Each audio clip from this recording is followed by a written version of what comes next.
Muy buenas tardes a todos, bienvenidos a un nuevo webinar que realizamos en el día de hoy con un tema muy interesante, la inversión temática, y para ello contamos con Pictet Asset Management y con Rocío Jáuregui, responsable de ventas de Pictet. Rocío, bienvenida y muchas gracias por estar esta tarde con nosotros. Muchas gracias por contar con nosotros.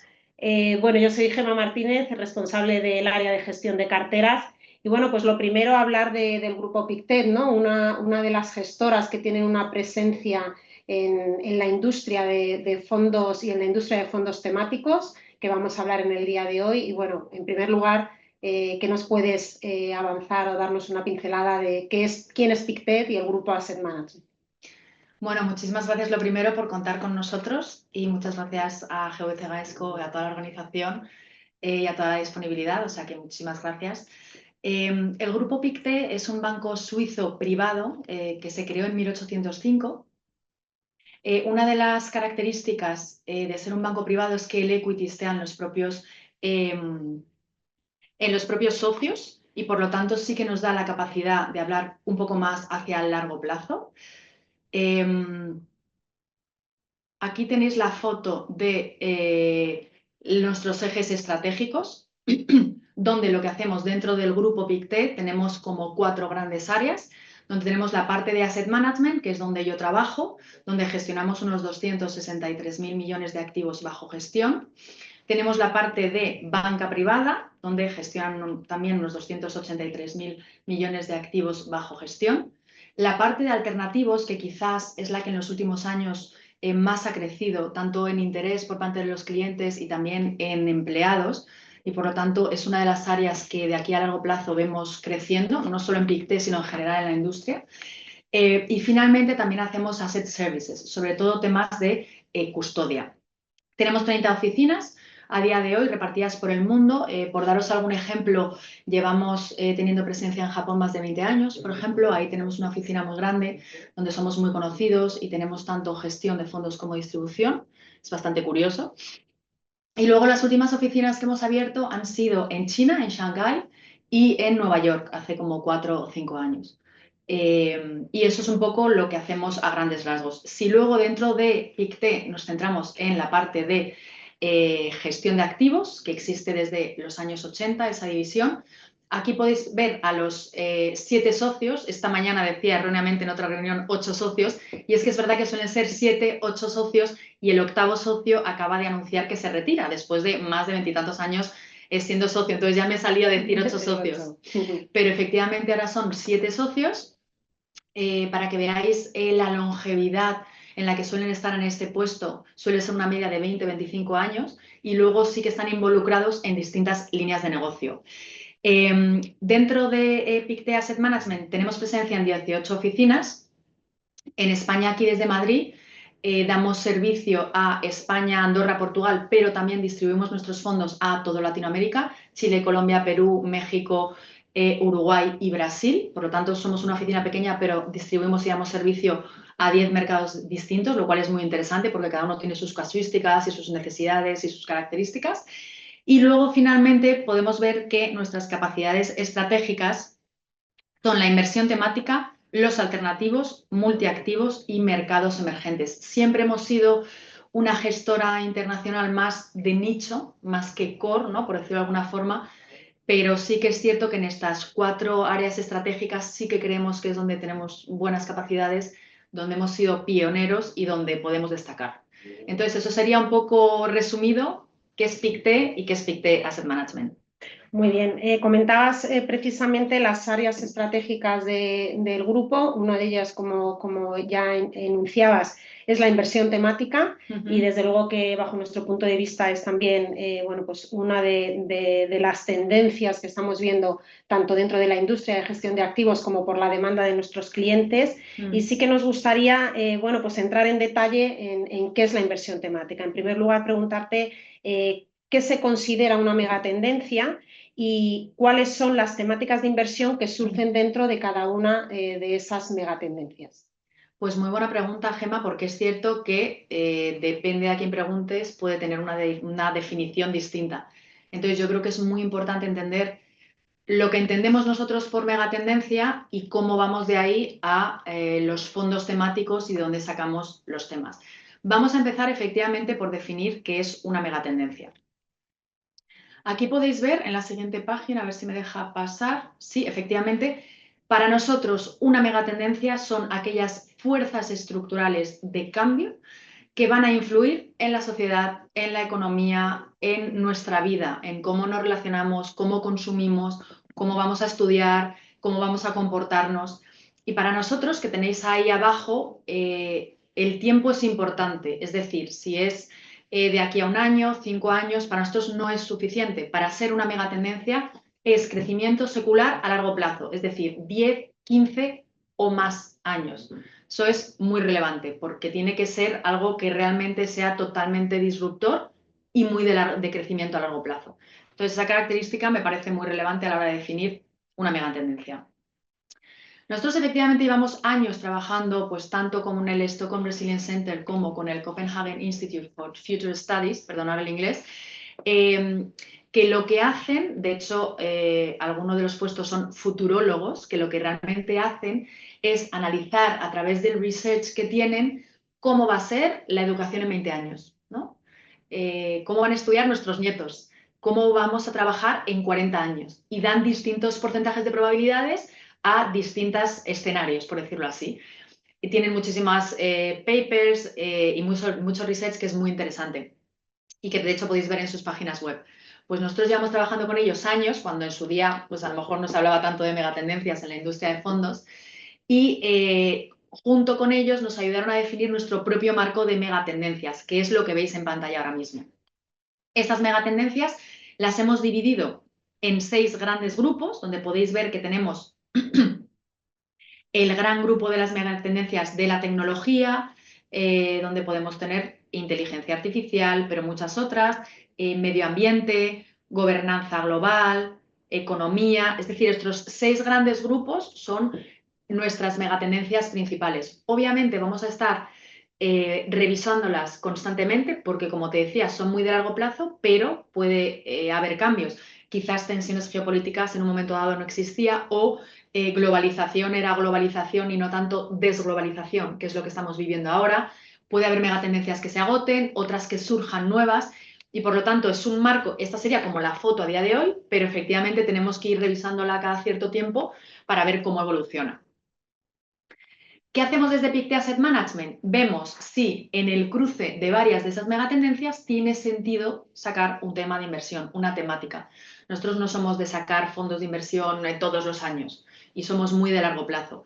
Entonces, como veis aquí, no es solo una megatendencia que está presente. Por ejemplo, si volvemos a la inteligencia artificial, ¿es importante? Sí. ¿Es transversal? Absolutamente. ¿Va a ir a más? Sí. Pero nunca sacaremos un fondo que solo tenga presente la inteligencia artificial, porque es una megatendencia. En cambio, si ya le añades todo lo que es escasez de recursos, crecimiento económico, todo lo que se enfoque en salud, ahí ya sí que hay cabida para un tema de inversión. Por lo tanto, es muy importante ver que hay presente pues 3, 4, 5, suele ser la media de megatendencias que hay presentes en cada tema de inversión, que tenemos aquí el ejemplo que veis en pantalla, que sería de energías limpias o Clean Energy Transition. Ese sería el tema, pero luego dentro de cada tema, dentro de cada fondo de inversión, también hay presentes subtemáticas. Como podéis ver aquí con Clean Energy Transition, ¿qué subtemáticas hay presentes dentro de esta estrategia? Pues tendríamos energías renovables, tecnologías facilitadoras, aquí está todo lo que es semiconductores, todo lo que es almacenamiento energético, tendríamos todo lo que es edificios sostenibles e interconectividad entre ellos, movilidad inteligente, eficiencia en la producción, así como redes inteligentes. Por lo tanto, partimos del concepto de megatendencia. Una vez hemos definido nuestro marco de megatendencias, vemos si en el cruce de varias de ellas tiene sentido y tiene cabida un tema de inversión y luego siempre saber qué subtemáticas hay presentes dentro de cada una de estos temas. Y luego aquí, no sé si lo veis bien en pantalla, pero aquí tendríamos todos los subsegmentos de todas nuestras estrategias temáticas. Entonces, al final son 117 subsegmentos, luego podemos hablar más de cualquiera de las estrategias, pero como veis aquí, tenemos cada fondo y todas las subtemáticas que hay presentes, que pueden ser 5, 6, 7 u 8. Entonces, esto también es un signo de que ya puedes ver lo distinto que es invertir a lo mejor en renta variable global tradicional a invertir en renta variable temática, ¿no? Los subsegmentos, a lo que te da acceso al tipo de compañía o tipo de sector que va a estar presente en estos fondos o estrategias va a ser totalmente diferente. Entonces, esto sería un poco de dónde surgen las megatendencias y cómo acabamos en los fondos temáticos. Desde luego que viendo el panorama de megatendencias temáticas, subtemáticas, vemos que hay un universo muy amplio a la hora de tomar esas decisiones y es necesario tener de alguna manera un proceso de inversión y estructurar en condiciones esa selección, ¿no? ¿Cómo surgen las ideas o cómo ya avanzabas y anticipabas algo, pero cómo se generan esas ideas de inversión y cómo surgen para realmente terminar materializándose en un producto concreto? Pues muy buena pregunta porque no es algo fácil. Aquí tenéis un poco la foto cronológica de todas nuestras estrategias temáticas. La primera la lanzamos en el año 95, biotecnología, y la última fue en 2023. Como veis, todas tienen bastante longevidad, bastante track record. Una vez definimos las megatendencias, para nosotros es primordial pensar en el largo plazo. Por poneros un ejemplo, si veis en pantalla Water, que se lanzó, o Agua, que se lanzó en el año 2000, era un año donde estábamos con la burbuja tecnológica, el .com, qué va a pasar con la tecnología, y nosotros estamos lanzando un fondo de agua, que la gente decía, no sé yo si esto va a tener mucho éxito. Es un fondo que está en soft close desde hace tiempo y que sigue siendo uno de nuestros flagship y más conocidos. Por lo tanto, para nosotros lo importante es ver compañías que a día de hoy tienen buenos fundamentales y son atractivas, pero que van a ser las ganadoras del futuro. Entonces, no es solo ver que hoy por valoraciones esté bien y tenga buenas fundamentales, sino que queremos, por cómo va a ir esa megatendencia de sostenibilidad o de inteligencia artificial, realmente esta compañía está muy bien posicionada para hacerlo bien en un futuro. Entonces, es algo importante para nosotros. Todos los fondos de renta variable temática tienen el mismo proceso de inversión. Todos los que veis en pantalla tienen un equipo gestor formado por entre 4 o 6 profesionales. Se sientan todos juntos en Ginebra, por lo tanto pueden interactuar también con el equipo de sostenibilidad, etcétera. Pero ellos están lo que es en la selección de compañías. Entonces, algo muy interesante y muy diferenciador que tenemos son los comités consultivos, que podéis ver arriba a la derecha, que consisten en profesionales. Hay un comité consultivo por cada uno de los fondos temáticos, que lo que hace es ayudarnos a ver hacia dónde van evolucionando las temáticas, si hay una que se agota, si hay una que tenemos que reposicionar, porque pensad que hay unas que tienen 20 y tantos años. Entonces, al final, pues en inteligencia artificial se ha desarrollado mucho y ha cambiado mucho todo, ¿no? Desde el .com que comentábamos. Entonces, estos comités consultivos están constituidos por profesionales de la industria, pues el CEO de una compañía tecnológica, el profesor o catedrático de una universidad de biotecnología, etcétera, que lo que ayudan es, a nivel contextual, al equipo gestor a ver hacia dónde evolucionan esas megatendencias. No tiene ningún poder decisorio a la hora de decir, invertimos en esta compañía o no, eso es el equipo gestor, obviamente, pero sí que es verdad que a nivel contexto ayuda mucho. Por poneros un ejemplo, por ejemplo, Nutrition, que fue lanzado en el año 2009, cuando lanzamos esta idea era más agriculture, de hecho se llamaba así, se llamaba agricultura, que explicándolo muy rápidamente era cómo vamos a dar solución a intentar alimentar a esta población tan en crecimiento, ¿no? Así dicho muy rápidamente. Con los años nos dimos cuenta que no solo era necesario la cantidad de comida, sino también la calidad de esa comida. Y luego también el tema, todo lo que es el desperdicio de esa comida. Entonces fuimos ampliando el universo de inversión, lo reposicionamos y lo llamamos Nutrition, que englobaba más cosas, y como decía, abrimos un poco el universo invertible. Por lo tanto, por eso es muy interesante tener a los comités consultivos que nos van ayudando. Y luego, un punto también diferenciador es que hemos utilizado este conocimiento de los últimos 25 años que tenemos en renta variable temática, gestión activa y long only líquida en private equity. Como comentaba, lo que llamamos alternativos o real assets, vemos que el cliente institucional lleva muchos años invirtiendo, pero ahora sí que es cierto que vemos más interés en Europa y en España por parte de las bancas privadas y el cliente más retail, y vemos que es algo que va a ir a más, poco a poco, pero va a ir a más en España. Y hemos utilizado ese conocimiento en lanzar algún producto de private equity, que por eso ya lo han añadido aquí en los últimos años que podéis ver, y hemos lanzado uno de tecnología, uno de salud, uno medioambiental, donde esos gestores temáticos están también en el advisory board y por lo tanto aprovechándonos, ¿no?, de esos conocimientos. O sea que principalmente serían esas pinceladas, yo creo. Muy bien.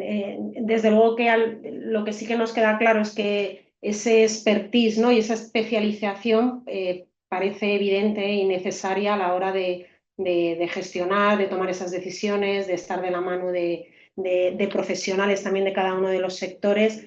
Dentro de todo lo que son las estrategias temáticas, así como identificarlas, también cuáles son las principales características que vemos en común en todas ellas. Pues esto es más importante de lo que parece, Gemma, porque al final no todo es inversión temática y no todo es fondo temático. Igual que no todo era megatendencia. Y eso me parece súper importante porque nunca hay que comprar o invertir nada que no entiendes y creo que saber lo que hay detrás y saber identificar una estrategia temática es súper relevante. Algunas de las características, quizás no todas, pero las principales, que nosotros vemos que tienen que tener un fondo temático. Y aquí las tenéis. Son crecimiento secular, que no haya un índice de referencia, es decir, no tener limitaciones. Hablaremos ahora de cada uno de ellos. Diversificación, aquí hablaremos un poco tanto de la pureza como del active share, y que sean gestión activa. Si empezamos por la primera, que es crecimiento secular, lo que hemos visto es que al final las empresas temáticas, como tenéis aquí en pantalla, es un tipo de compañía que va a crecer más rápido o que ha demostrado que suele crecer más rápido y con mayor visibilidad que si lo comparamos con las empresas generales de renta variable global. Entonces, para nosotros, crecimiento secular a largo plazo es la primera de las características que tienen que tener las compañías que tengo en cartera para ser un fondo de renta variable temática. La siguiente es sin restricciones. Si alguna vez veis alguna presentación o os metéis en nuestra web, veréis que tenemos el MSCI All Countries como índice de referencia, pero somos absolutamente agnósticos en cuanto a índice. Es decir, no lo seguimos, lo tenemos por mera comparativa, pero no lo seguimos para nada. ¿Eso qué nos aporta? Pues que como podéis ver aquí, tenemos una menor exposición a megacaps, o dicho de otra forma, tenemos, si nos comparamos con el índice, cierto sesgo a small mid-caps. Solemos tener algo más de emergentes, solemos tener unas exposiciones totalmente diferentes. Entonces, si tú tuvieras una cartera de un cliente medio conservador y ya tuvieras renta variable global, el incluir renta variable temática te va a diversificar de esa renta variable global, porque no estamos hablando de las mismas compañías, de los mismos porcentajes, de los mismos sectores, ni de las mismas geografías, ni de las mismas capitalizaciones bursátiles. Por lo tanto, hay que tener en cuenta que el hecho de no tener restricciones, que hay quien sí que puede seguir pues un índice de global tecnología, no es nuestro caso, porque a lo mejor ahí te obliga a tener un X% de tal compañía que a nosotros no nos parece que está posicionada para ser ese ganador del futuro que comentaba antes. Entonces, el hecho de no tener restricciones es absolutamente fundamental para nosotros. Otra característica que deberían tener todas es el tema de la pureza. Es decir, si un cliente invierte en alguna de nuestras estrategias temáticas, queremos que realmente tenga exposición a ese tema, tenga exposición a esa temática. ¿Cómo lo hacemos? Nosotros lo medimos a través de la pureza, que lo medimos por ventas netas o EBITDA de la compañía que esté directamente relacionado a ese tema. Es decir, si estoy invirtiendo en inteligencia en robótica y hay un 100% de inteligencia artificial en la cartera y hay una compañía con muy buenos fundamentales que se dedica o tiene unos revenues, unas ventas netas de un 5% relacionado con la inteligencia artificial, por muy estupenda que sea esa compañía, no va a estar dentro del universo invertible. Es decir, tiene que tener una exposición elevada. Y eso nos parece absolutamente primordial. También para esa diversificación de la cual estábamos hablando antes, es un tipo de compañías mucho más especializada, mucho menos genérica. Y como podéis ver aquí, nosotros lo que tenemos es mínimos para estar dentro del universo invertible en cada uno de los fondos, que puede ser el 20, el 30, el 50, y luego medias. Aquí lo que tenéis en la derecha es la pureza de todas nuestras estrategias temáticas. Y como podéis observar, la media está en el 75%, en el 80-85%, dependiendo de cuál sea. Por lo tanto, si tú inviertes en biotecnología, vas a tener exposición a biotecnología, a seguridad, a agua. No se va a quedar en un remanente o algo, un porcentaje muy pequeño. Por lo tanto, la pureza es como nosotros lo medimos y nos parece que funciona muy bien y que es muy relevante. Otra característica es el Active Share. Como decíamos antes, si nos comparamos con renta variable global, podéis ver en pantalla la línea clarita sería el Active Share, es decir, lo que me diferencio yo del índice, si estoy muy pegada a mi cartera al índice o no tiene nada que ver. Como podéis ver, el Active Share es muy elevado. ¿Eso qué significa? De nuevo, que estoy invirtiendo en otro tipo de compañías y en otro tipo de porcentajes. Por lo tanto, este tipo de estrategias funciona muy bien como diversificador del resto de mi cartera o del resto de renta variable que pueda tener. Y si lo vemos desde el otro punto de vista, el overlap o el solapamiento, perdonar por tanto inglés, Es así.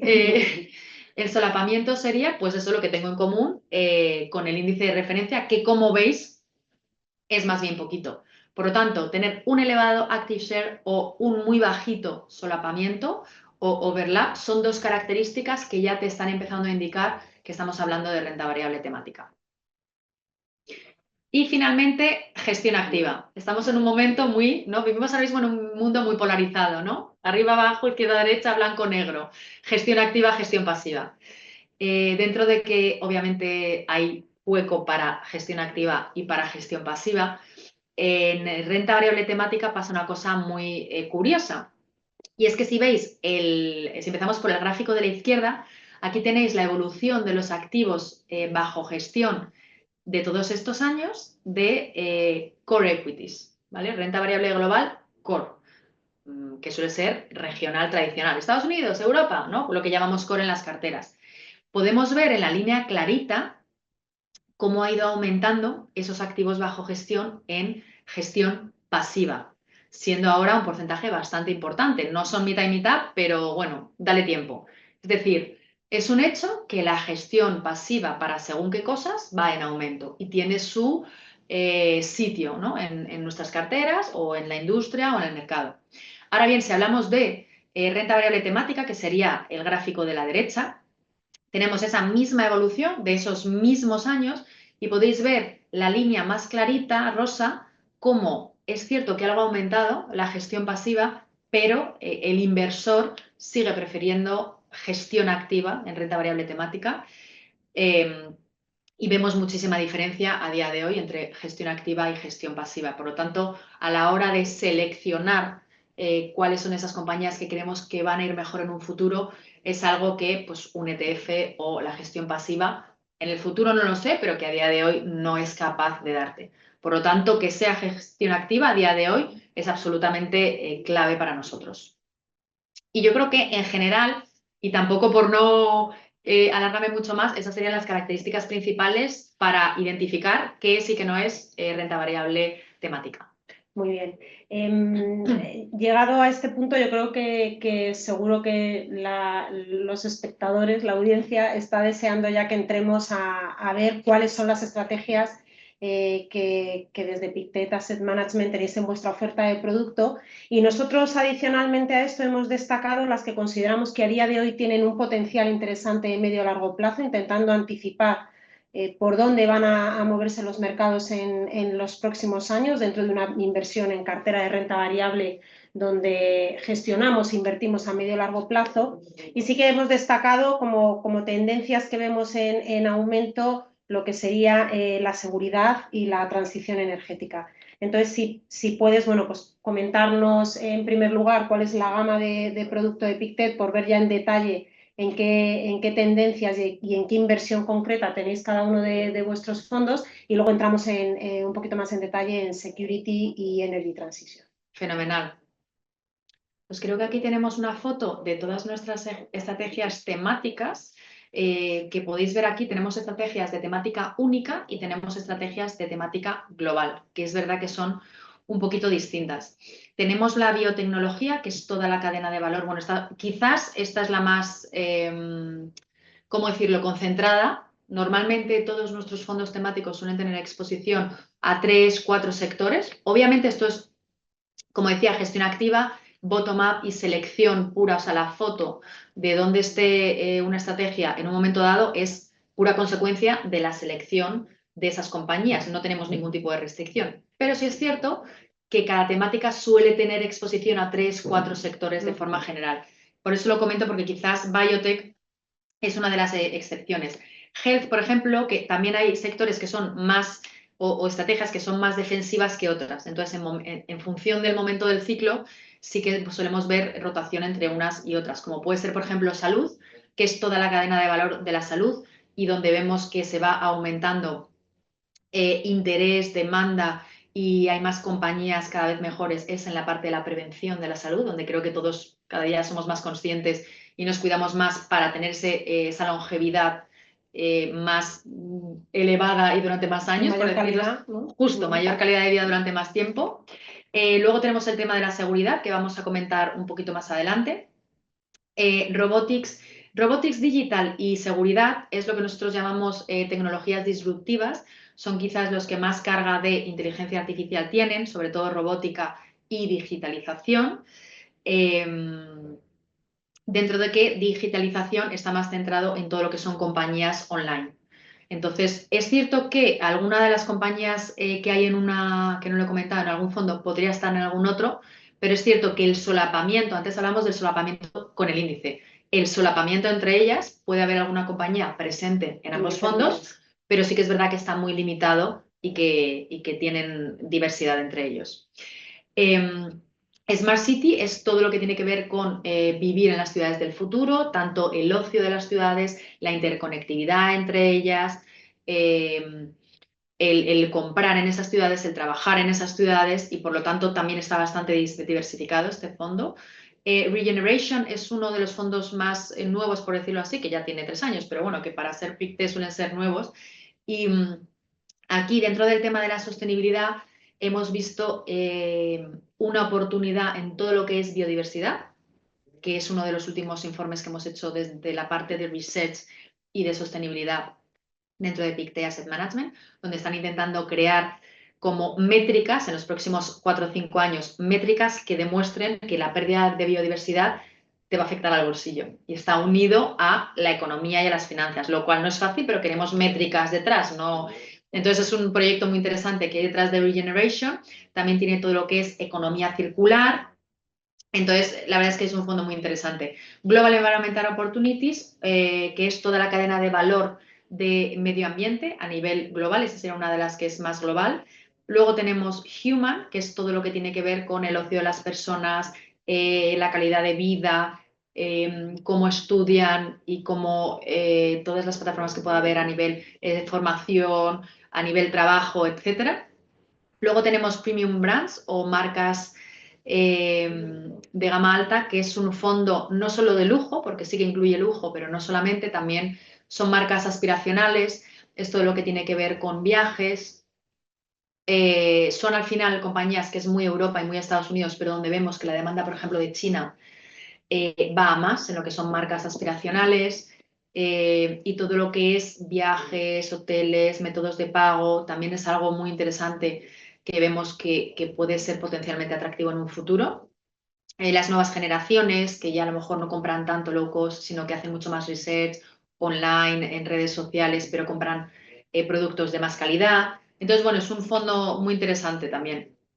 Luego tenemos Nutrition, que lo hemos comentado un pelín, eso sí que es toda la cadena de valor de la alimentación, desde la granja a la mesa, en el sentido de que puede ser agricultura sostenible o tecnologías relacionadas con la agricultura, pero también todo lo que es el transporte de esos alimentos y esa eficiencia en el transporte, porque vemos que según en mercados, por ejemplo, emergentes, donde más se pierde y más se desperdicia la comida es en este transporte, y en cambio en los mercados o países desarrollados donde más desperdiciamos quizás es en el último punto, es decir, en nuestras casas y en nuestros supermercados.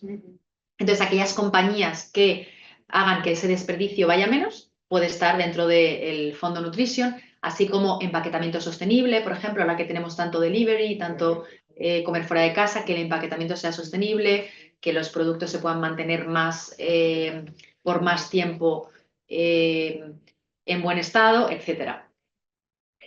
Water, que como comentaba lanzamos en el año 2000, hay quien nos pregunta, ¿invertís directamente en agua, en commodities? No es algo que hagamos, lo que invertimos es en todo lo que son tecnologías hídricas, por ejemplo, ¿no? Todo lo que puede ser, pues, el alcantarillado de Europa que puede estar, o de Estados Unidos, que tiene bastantes años, todo lo que sea eficiencia en mejora, en renovación, cualquier aparato que pueda hacer que no haya escapes de agua, que sean más eficientes en los edificios, así como la creación de esas tecnologías en los mercados emergentes que todavía no existen, ¿no? Y que lleven el agua potable hasta esos sitios. Pero también está aquí todo lo que es, por ejemplo, gestión de residuos, ¿no? Que esos residuos que hay en muchos sitios no filtren al suelo y vayan a las alcantarillas y vayan al agua que bebamos. Hemos visto, y ya no hablo de mercados emergentes, cómo en Estados Unidos han tenido problemas de que llegue al agua potable de tu casa y esté con algún tipo de problema, con algún tipo de contaminación. Por lo tanto, es un fondo que también es muy interesante. Tenemos Timber, que es madera. Este yo sí que creo que es uno de los pocos que hay líquidos. Y ahí invertimos en bosques forestables que tienen que estar gestionados de forma sostenible. Es decir, porque a veces nos dicen, pero cortas o talas un árbol. Está estudiado cuando ya la vida útil de ese árbol, puedes talar un árbol y en su lugar plantar dos nuevos. ¿Qué haces con esa madera? Está muy unido al tema de la construcción, por ejemplo, en Estados Unidos, que sabemos que se utiliza mucho madera, pero curiosamente es muy transversal porque hay un montón de productos de nuestra vida diaria que usamos y que el origen es un ingrediente de la madera, ya sea pulpa, porque hay muchos distintos tipos, como puede ser la higiene femenina, la higiene que usamos todos en casa, ropa, por ejemplo, accesorios y cosas que usamos todos los días que tienen componentes que están hechos de madera, sobre todo ahora que queremos que sean más sostenibles, ¿no? Entonces, ese es un fondo muy distinto y muy interesante también el de la madera. Energías limpias, que también vamos a hablar ahora un poquito más en detalle, y Environmental, que en realidad antes he dicho el Global Environmental Opportunities, o GEO, sería el Environmental, y el CEO, que está arriba, sería el Chinese Environmental Opportunities, que igual que lanzamos en el año 2000 agua, que nadie daba un duro, ahora en el año 2023 lanzamos un fondo medioambiental centrado en China, que podéis pensar, ¿es el momento? Bueno, pues como nosotros lo hacemos pensando muy en el largo plazo, a lo mejor vuelvo dentro de 10 años y hablamos como las oportunidades de ese fondo. Entonces, un poquito esas serían todas nuestras estrategias. Y como me preguntabas también por las ideas que habíamos comentado, si nos centramos un poquito en seguridad, en Pictet Security, aquí donde vamos a estar invirtiendo es en estos tres grandes segmentos, en compañías que al final van a contribuir a mantener la integridad, la salud y la seguridad y protección, tanto de las personas como de las compañías y de los gobiernos. Por lo tanto, tenemos estos tres grandes bloques. Tenemos compañías de seguridad física, tenemos compañías de seguridad informática o todo lo que es ciberseguridad, y tenemos servicios de seguridad. Estos serían los tres grandes bloques y lo mismo, no tenemos ningún tipo de restricción. Si en un momento dado tenemos mayor porcentaje en ciberseguridad que en servicios de seguridad, es porque allí es donde los gestores ven más oportunidades de inversión y viceversa. Y luego tenéis aquí cuáles son los subsegmentos dentro de cada uno de los tres grandes bloques. Dentro de seguridad, varios de los motores son la regulación, por ejemplo, y lo que es el cambio del campo a la ciudad, las ciudades, la construcción, infraestructuras, eso está muy relacionado también con la necesidad de mayor seguridad. Como veis aquí, para 2050 esperamos que el 68% de la población mundial se mueva a ciudades y vemos cómo el concepto de megaciudad, cada vez hay más megaciudades donde ya viven millones y millones de personas y que tienes que hacer una gestión de infraestructuras, de transporte, de comunicaciones y de seguridad que a lo mejor hace 10, 20 años no teníamos. Y por tanto sería un tipo de compañía presente en esta estrategia. Una de los temas quizás dentro de esta estrategia por la que se nos pregunta más y todavía, y sobre todo, perdón, el año pasado, este año y cada vez más, es el tema de la ciberseguridad. El 10% de las soluciones de seguridad en la actualidad es lo que ocupa la ciberseguridad y estimamos que, bueno, que cueste al mundo o que se necesite una inversión, dicho de otra forma, de 10,5 trillones americanos, digo, por no ir añadiendo ceros, de 2025 a 2030. Por lo tanto, cada vez va a haber más compañías de ciberseguridad porque desgraciadamente cada vez tenemos más breaches, es mucho más complicado. Antes teníamos a lo mejor a un conocido que a todos nos ha pasado, ahora nos puede pasar a cualquiera, que nos manden un link, que parezca nuestro banco, que parezca nuestra compañía telefónica y que realmente no sepas distinguir. Y por lo tanto, aquellas compañías que sepan dar solución a estos problemas, creemos que se van a ver beneficiadas en el futuro y ahí tenéis las cifras. Y por lo tanto, dentro de los 3 segmentos, la ciberseguridad es uno de los subsegmentos que nos parece más interesantes dentro de esta estrategia. Aquí podéis ver, porque tengáis una foto, cómo está posicionada la estrategia a día de hoy. Como veis, son principalmente compañías americanas, pero si vemos también por demanda, que es muy interesante, vemos Estados Unidos, vemos Europa, pero ya también empezamos a ver un poco de mundo emergente. Eso suele ser bastante característico de nuestros fondos temáticos. Al final, suelen ser empresas domiciliadas en Estados Unidos y en Europa en su gran mayoría, pero es cierto que si lo vemos por ventas o por demanda, cada vez vemos más demanda en mundo emergente. En parte, a veces Asia entero y a veces sobre todo China. Entonces es muy interesante porque va a ir a más. Entonces ese porcentaje cada vez es mayor.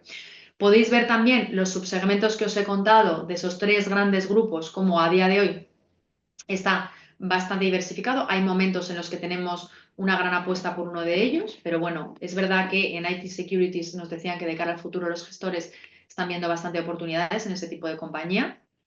Por capitalización bursátil, es cierto que nuestras estrategias temáticas en general, y security no es una excepción, suelen tener un pequeño sesgo, como decía, small mid caps, pero son fondos que tienen varios miles de millones de activos bajo gestión, son fondos líquidos que necesitan poder liquidarse en X días el 95% y por lo tanto son compañías grandes. Pero si nos comparamos con el índice sí que tenemos un pequeño sesgo a small mid caps. Y aquí tenéis también el desglose por sectores, que como podéis ver normalmente suelen ser 3, 4 sectores. Esto va a ser una cartera concentrada de alrededor de 40 compañías. Ahora mismo tenemos 37 posiciones en cartera y a día de hoy gestionamos más de 7,4, 7,5 billions, o sea, 7.000 millones de euros de activos bajo gestión, en este caso en dólar, que es la divisa base de esta estrategia. Esto sería un poco la foto de Pictet Security y luego si tenéis cualquier pregunta, pues encantada de intentar contestarla. Y si pasamos por otro lado a Pictet Clean Energy Transition o transición a una economía de bajo carbono, esta estrategia es muy interesante porque yo creo que a veces no es lo que parece. Y eso es lo interesante, ¿no? Nos encontramos a día de hoy ante un trilema energético. Trilema porque son 3. Tenemos aquí 3 grandes problemas: sostenibilidad, energía asequible y seguridad en el suministro. Y vamos a ver de dónde venimos y dónde estamos actualmente, ¿no? Si hablamos de sostenibilidad, antes, ¿dónde estábamos? Pues bueno, había un deseo general por tener un tipo de energía limpia, pero no era para nada una prioridad. ¿Dónde estamos hoy en día? Sabemos que hay una urgencia por reducir las emisiones de CO2, por reducir la contaminación. Da igual que hables a nivel gobierno, a nivel compañía o incluso a nivel ciudadano, que ya te lo está pidiendo. Está ahí y ha venido para quedarse, aunque tardemos más o menos, ¿no? Entonces, eso es un gran cambio en cuanto a sostenibilidad se refiere. El otro problema energético, energía asequible. Hasta hace no tantos años teníamos unas renovables que eran muy volátiles, que necesitaban muchos subsidios y por lo tanto pues no eran tan fiables a la hora de invertir. ¿Qué tenemos a día de hoy? Sabemos que las renovables son a día de hoy la forma más barata de producir electricidad. Esto es un hecho objetivo y va a más. Entonces eso es muy importante, cosa que hace 10, 15 años quizás no teníamos. Y finalmente, seguridad en el suministro. Todos estamos al tanto de el mundo geopolítico en el que vivimos y antes preferíamos, sin lugar a duda, una fuente de energía fósil, pero que fuera estable frente a esas renovables que comentábamos que eran muy volátiles. ¿Qué pasa a día de hoy? Y lo vemos todos los días en las noticias, pues que queremos priorizar renovables como una manera de reducir esta dependencia energética que tenemos de otros países y esto, sin lugar a dudas, va a ir a más. Entonces, esos son los 3 dilemas, o sea, por eso decimos trilema energéticos, de dónde estábamos y hacia dónde vamos. Y es muy importante saber dónde estamos a día de hoy, porque quizás esta estrategia no tenía tanto sentido hace 15 años y a día de hoy me parece que es súper relevante. ¿Dónde vemos nosotros oportunidades dentro de transición energética? Nuestro enfoque, por decirlo de alguna forma, es muy holístico en cuanto a toda la cadena de valor del ecosistema de transición energética. ¿Y qué me refiero? Me refiero a estos 4 grandes grupos, 3 grandes áreas y uno que es absolutamente transversal a todos ellos. El primero de ellos es ofertas renovables, es decir, podemos tener en cartera energía eólica, energía solar. Es verdad que dentro de las renovables, y si nos comparamos con algunos competidores, el tipo de renovables que vamos a tener en cartera son renovables con bonos fundamentales, que no necesiten subsidios y que sean compañías grandes, es decir, seleccionadas con cariño y no cualquier renovable, por decirlo de alguna forma. En segundo lugar, tenemos el tema de la infraestructura, donde tenemos todo lo que es redes eléctricas y redes inteligentes. En tercer lugar, tenemos todo lo relacionado con eficiencia, eficiencia en la demanda, eficiencia en la fabricación, en los edificios sostenibles y la interconectividad entre ellos, y también movilidad inteligente o eficiencia en la movilidad, que este es un tema también súper interesante. Y finalmente, decía que el cuarto era absolutamente transversal, son las tecnologías facilitantes o habilitadoras, que no es otra cosa que almacenamiento energético y semiconductores. Esta parte es absolutamente transversal, va a más, tiene muchísima tecnología detrás en contra de lo que a lo mejor puede parecer. Y esta sería un poco la foto de cómo enfocamos nosotros la idea de inversión de Clean Energy Transition. Y de la misma manera, aquí tenéis en pantalla la foto de cómo estaría posicionado la cartera a finales del mes pasado, donde podéis ver que prácticamente la mitad de la cartera es en el sector de IT, es decir, es tecnología pura, pero aquí no estarían incluidas las Magnificent Seven, las 7 magníficas, sino es mucha tecnología, pero otro tipo de tecnología. Entonces, por eso es una de las razones por las que nos parece muy interesante, aparte de todo lo que he comentado. Tenéis igualmente el desglose geográfico, que igualmente podéis ver que es Estados Unidos y Europa primordialmente, pero si lo vemos a nivel demanda, ya tenemos ahí bastante demanda y eso vemos que va más si lo comparamos con los años anteriores de mercados emergentes. Y, como decía, compañías grandes y sólidas, como en el caso de Security también. Esto sería un poco Clean Energy Transition. Aquí podemos ver como conclusiones por qué creemos que es un tema que va a ir a más de cara al futuro, qué megatendencias seculares tenemos detrás. Creemos que va a haber una redirección clara de lo que es energía y eficiencia energética hacia este tipo de compañías y en contra de lo que pueda parecer, la tecnología y la inteligencia artificial está muy presente y cada vez más en este tipo de compañías que hay por la demanda energética que vemos que va más. De hecho, el otro día el gestor de este fondo, que casualmente es un español, nos comentaba que por primera vez en los últimos 10 años veían un aumento en la demanda de energía en Estados Unidos y en Europa, pero especialmente en Estados Unidos, y que veían que iba más, cosa que en el pasado, ¿no? Hace 10 años no veían. Por lo tanto, una idea interesante para que tengáis así una idea tanto de security como de clean energy transition. Fantástico. Bueno, pues llegados a este punto, les animo a que hagan alguna pregunta a través del chat, de la opción de preguntas y respuestas. Ya tenemos alguna, y bueno, pues hablando de energía y como terminabas comentando del gestor del fondo Energy Transition, es cierto que con todo el crecimiento de los data centers, todo lo que está suponiendo toda la gestión de datos, oímos mucho hablar de las necesidades de una energía constante y sobre todo que no escasee, ¿no? Por picos de demanda que puedan tener estos data centers. Ahí está muy presente la energía nuclear, que parece que empieza a ser de nuevo también un tema recurrente también en las preguntas que surgen de nuestros inversores. ¿Hay algo de exposición o algo de ese crecimiento se traslada a este fondo de Energy Transition? ¿O alguno de los otros fondos de los que hemos podido comentar tienen algo de sesgo a los data centers? Entiendo que sí que lo hay, también un poco a esas energías crecientes. Muy interesante esa pregunta porque es cierto que es un tema recurrente que nos preguntan mucho.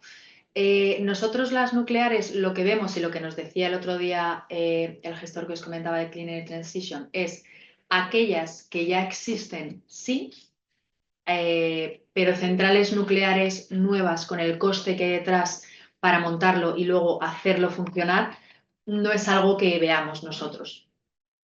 Pero eso no significa que las que ya existen tengan una utilidad y puedan tener salida. Dicho esto y volviendo al tema de los data centers es una de las áreas donde ellos ven más oportunidad a día de hoy. Hemos pasado por semiconductores, vehículo eléctrico. En data center ven mucho potencial porque estamos viviendo algo que, otra vez vuelvo al inglés, perdonadme, pero es el reshoring o el friendshoring, que es eso que nos estamos trayendo de vuelta, todas esas industrias de China a Estados Unidos o a Europa o a un estado amigo, por decirlo de alguna forma. Esto parece que no es muy relevante, pero lo es porque al final esa demanda de energía que te estaba comentando, que están empezando a ver que ha aumentado mucho, viene en parte por esas fábricas que están volviendo a Estados Unidos y a Europa. Y volviendo a los data centers, van a más. Se necesita muchísima energía, también es una de las razones por las que hay más demanda de energía. Y luego algo también muy importante es que emiten mucho calor y necesitamos más energía todavía para luego volver a enfriarlos. También muy unido con el tema del agua. Por lo tanto, el tema de los data centers nos parece que absolutamente va a ir a más. También comentabas a lo largo de la presentación, y es un tema que surge, la capitalización de las compañías. Es cierto que a lo mejor también muchas de las compañías del futuro inician sus primeros pasos en el espectro small y mid. Sí. ¿Hay un poco cuantificado si hay algunas temáticas con más sesgo hacia large cap, mid cap? ¿O está cuantificado dentro de los fondos más o menos qué peso?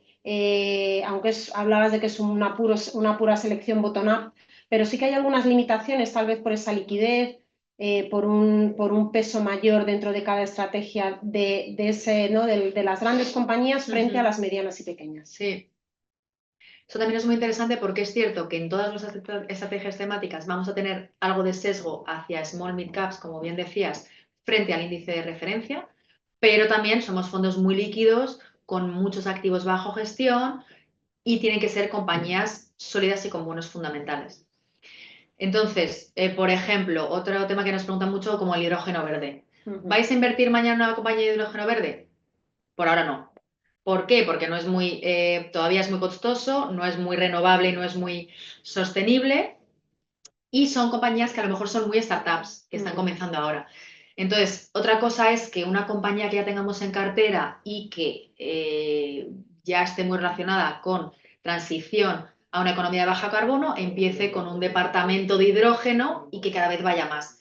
Pero una compañía tiene que tener un track record, tiene que tener una solidez, tiene que tener unos fundamentales y tiene que ser lo suficientemente grande. Pero sí que tenemos más número de compañías que están en el mid frente al índice de referencia, que son las más especializadas. Hablábamos de la inteligencia artificial, que yo creo que es el tema del año. Si no hay algo de inversión en inteligencia artificial, pues parece que hemos perdido el norte. Y casi con todo lo que hemos visto de que en todos los fondos está presente la inteligencia artificial, te quería preguntar por aquellos que tienen más presencia de esta temática, pero no sé si casi preguntarte por los que no tienen presencia en esta temática. No sé pero es que creo que hasta la madera, ¿no? Tiene que seguro hay mucho más en los procesos, ¿no? Incluso en los procesos. Pero bueno, parece que es la estrella, no sé, casi te diría pues un fondo de lo más con mayor peso en inteligencia artificial y otro con el que menos. Sí, pues mira, de lo más, hablaba antes de nuestros que llamamos tecnologías disruptivas, que está seguridad, está robótica y está digitalización. Sin lugar a dudas, robótica y digitalización son los que más carga y peso tienen de inteligencia artificial, porque consideramos que un 100% de la cartera tiene exposición a inteligencia artificial, security en menor medida, porque también tenemos seguridad física, servicios de seguridad que pueden tener menos carga de inteligencia artificial, pero sería el tercero, al igual que Clean Energy Transition, que como hablábamos, todo lo que es semiconductores, todo lo que es la tecnología que hay detrás, porque hay mucha gente que ahora, por ejemplo, hablamos mucho de Nvidia, que da mucha envidia no haberla tenido, ¿no? Entonces dicen, Nvidia, ¿crees que va a ir a más? ¿Crees que hay que tenerla?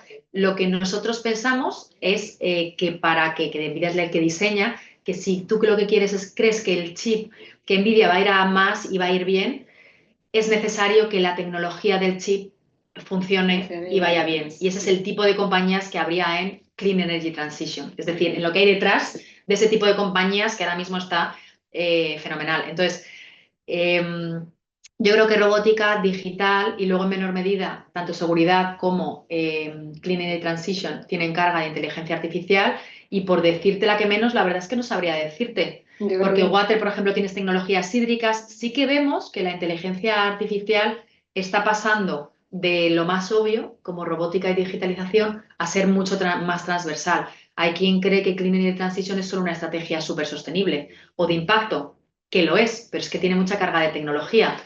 Entonces, está presente, ¿no? sí que Digamos, creemos que va a ir a más y creciendo. estará más presente en otras estrategias en un futuro seguro.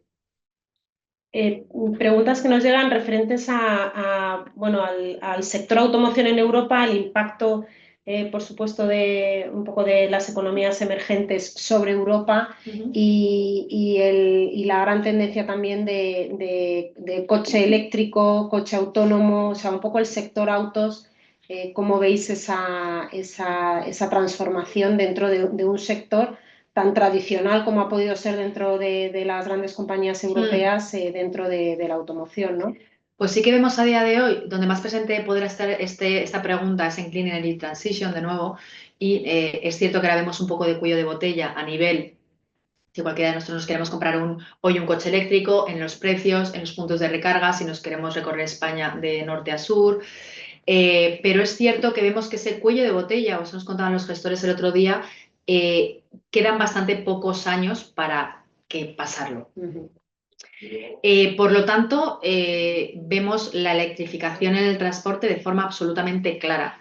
Por ejemplo, hay una compañía que tienen en cartera, que es una compañía americana, que ya conocéis lo vasto y ancho que es Estados Unidos, que se va a dedicar a poner puntos de recarga en todo Estados Unidos, donde además puede hacerlo cualquier tipo de coche, cualquier tipo de marca, ¿no?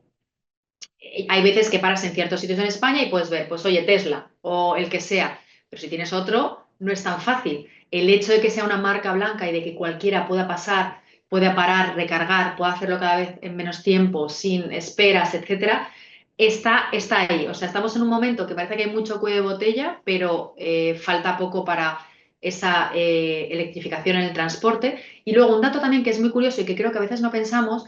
Imaginaos aquellos que nos hemos comprado un coche este año, el año pasado, el anterior, y nos hemos comprado un coche de combustión tradicional, no un vehículo eléctrico porque no nos ha encajado.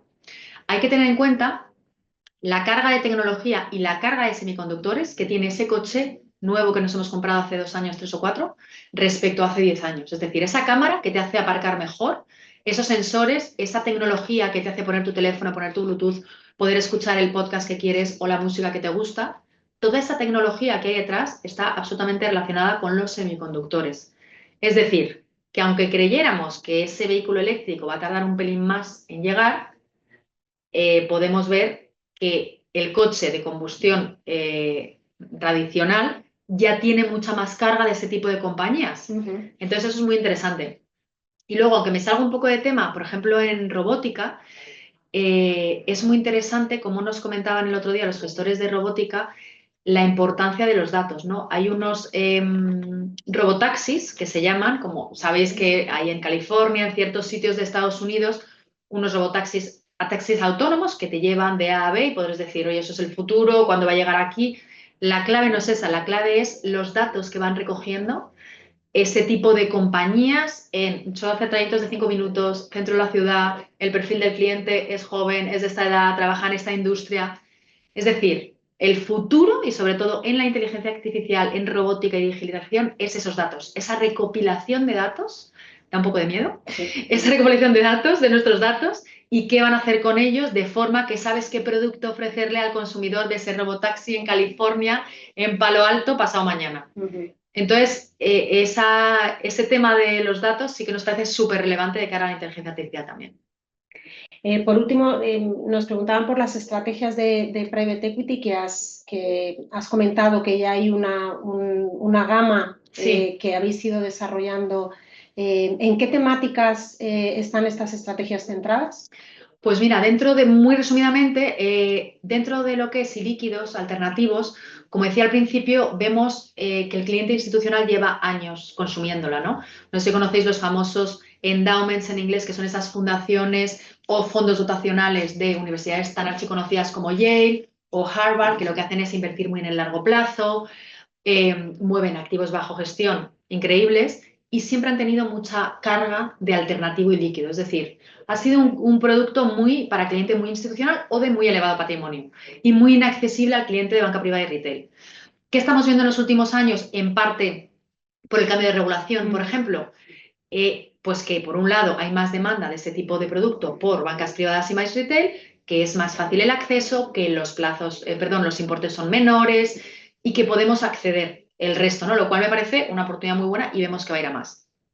Entonces, nosotros dentro de Pictet, donde más hemos tenido track record, son en fondos de private equity. Somos muy buenos selectores de cuáles son aquellos fondos de private equity que lo van a hacer mejor, cuáles son esos LP o GP que son los mejores, que son nuestros conocidos como Monterrosa, y hemos tenido cliente institucional en España desde hace muchos años. Y luego con el tiempo, porque el cliente de banca privada y retail sí que demanda más producto directo, o a través de conversiones o directo. Entonces, en ese sentido, hemos lanzado tanto de tecnología, los temas serían tecnología, salud, mucho más defensivo, y medioambiental. En algunos de ellos ya estamos con el segundo vintage, como quien dice, o el segundo producto, y también tenemos coinversiones, donde también vemos mucha demanda por parte de cliente retail, es en tipo de estructura, ¿no? Unido un poco a la regulación. Vemos muchas ECR, muchas FCR y también que sean productos LTIF, es decir, que tengan el pasaporte europeo. Entonces, la parte de private equity, la parte de líquidos nos parece muy interesante y como decía, vemos que tiene futuro aquí en España. Nos preguntan acerca de ese private equity, reiteran los riesgos, que por supuesto, como en todas las inversiones lo hay.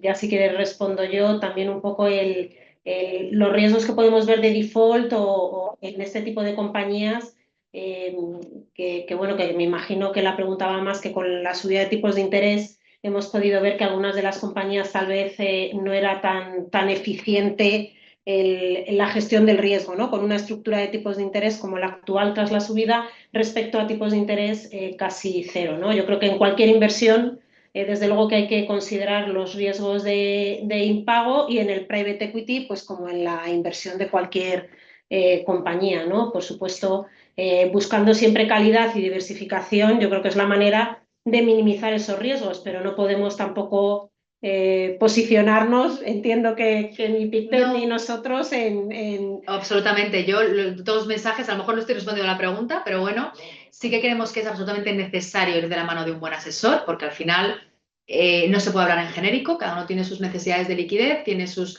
necesidades de riesgo, performance, es decir, tiene que ser un asesoramiento personalizado, por lo tanto, siempre ir de la mano de un buen asesor.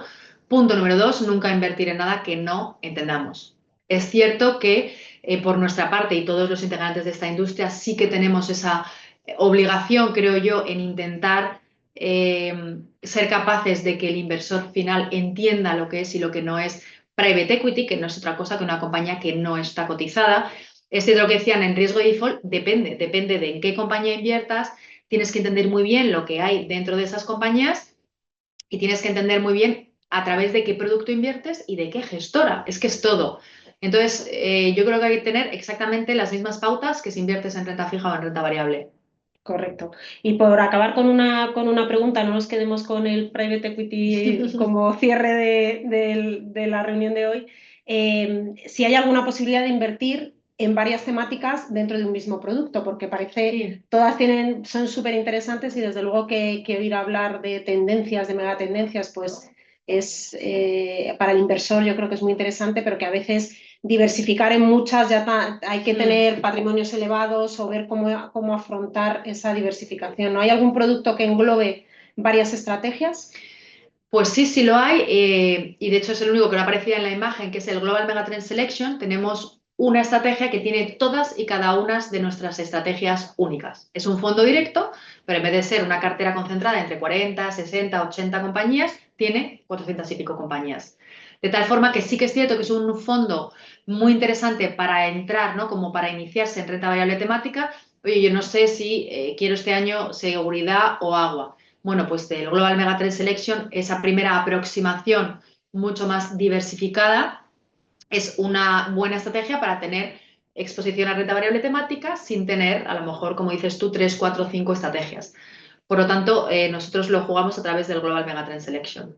Estupendo. Bueno, pues hemos llegado al final. Agradecerte, Rocío, haber compartido con nosotros todo este conocimiento en tendencias y, por supuesto, agradecer a Pictet en el día de hoy estar con nosotros. Ahora mismo, al finalizar, recibirán una encuesta que nos ayuda a seguir mejorando y a hacer otros webinars que nacen también a raíz de las solicitudes que nos transmiten. Y nada más por mi parte. Les emplazamos al próximo que llegará seguro antes de final de año. Un Muchas saludo para gracias. todos. Gracias, Rocío. Gracias.